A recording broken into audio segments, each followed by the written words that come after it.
नमस्कार। अगर आप नीट एस्पिरेंट हैं तो क्या आप ये जानते हैं कि पूरे देश में लगभग कितने स्टूडेंट्स नीट की एग्जाम अपीयर करते हैं? Total number of students appearing NEET examination approximately होते हैं 25 lakhs। और इसमें से एक्चुअली गवर्नमेंट मेडिकल कॉलेजेस में एमबीबीएस सीट तक कितने लोग पहुंचते हैं? मैं प्राइवेट कॉलेजेस को इंक्लूड नहीं करूं तो केवल गवर्नमेंट मेडिकल कॉलेजेस में जो एमबीबीएस की सीट्स है वो अप्रोक्सीमेटली 55,000 सीट्स है पूरे देश भर में मिलाकर। ओके, यानी एक तरह से सोचा जाए, इसको डिवाइड कर दे आपस में, तो अप्रोक्सीमेटली 2.2% बच्चों का सिलेक्शन होता है। लेकिन बच्चों, एक्चुअल स्थिति ऐसी नहीं है। ये जो 25 लाख बच्चे हैं ना, इनमें से लगभग 23 लाख बच्चे, इन बच्चों में से अप्रोक्सीमेटली 23 लाख बच्चे जो हैं वो किसी ना किसी कारण से पूरी तरह से प्रिपेयर्ड जाकर एग्जाम नहीं देते। या तो वो खुद लापरवाह होते हैं,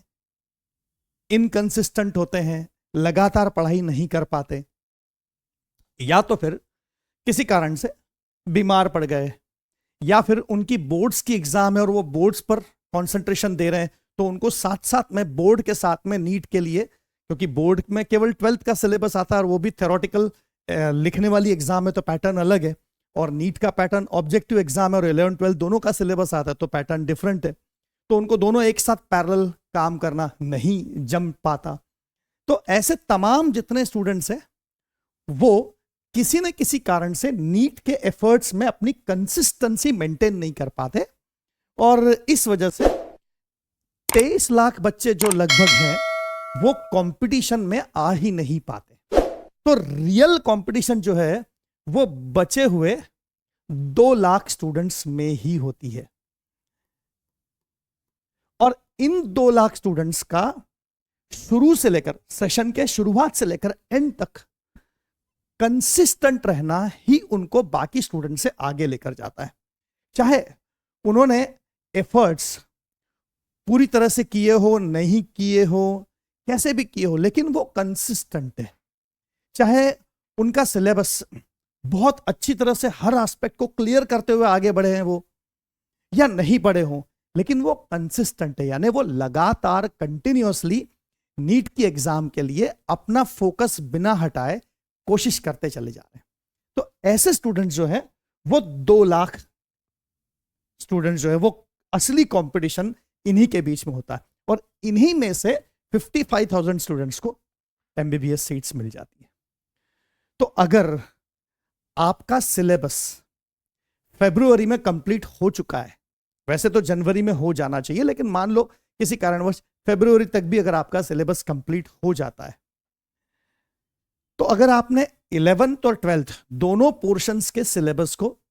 फरवरी तक अच्छी तरह अंडरस्टैंड कर लिया है, समझ लिया है, और अब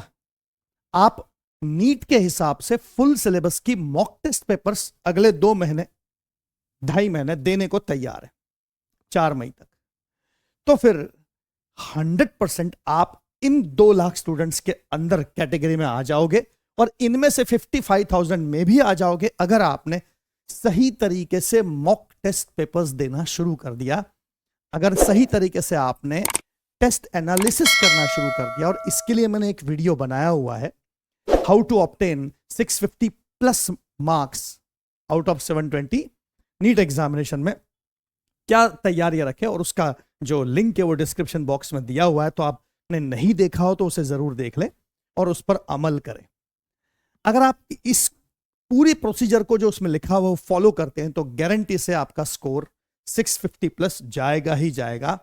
क्योंकि असली कंपटीशन तो केवल इन 2 लाख बच्चों में है। तो अगर आप कंसिस्टेंट है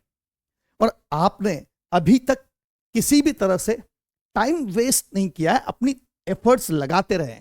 चाहे कभी कम दिया हो टाइम, कभी कभी ज्यादा दिया हो टाइम, थोड़ा ऊपर नीचे हर बार चलता है, एक जैसी पढ़ाई नहीं होती, लेकिन अगर आपने अपनी तरफ से पूरा प्रयास अब तक किया है, चाहे उस प्रयास में आप पूरी तरह सफल हो पाए हो चाहे नहीं हो पाए हो, लेकिन आपकी कोशिश जारी है,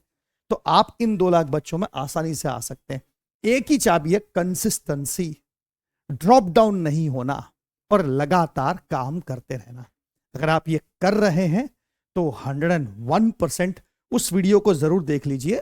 और उसके अनुसार अपने मॉक टेस्ट पेपर्स और उसका एनालिसिस परफेक्टली कीजिए, रिवीजन उसी के अनुसार प्लान कीजिए। 101% आपको गवर्नमेंट एमबीबीएस कॉलेज में, गवर्नमेंट कॉलेजेस में एमबीबीएस सीट्स मिल जाएगी। ठीक बात है, ध्यान रखिए इस बात का। Thank you.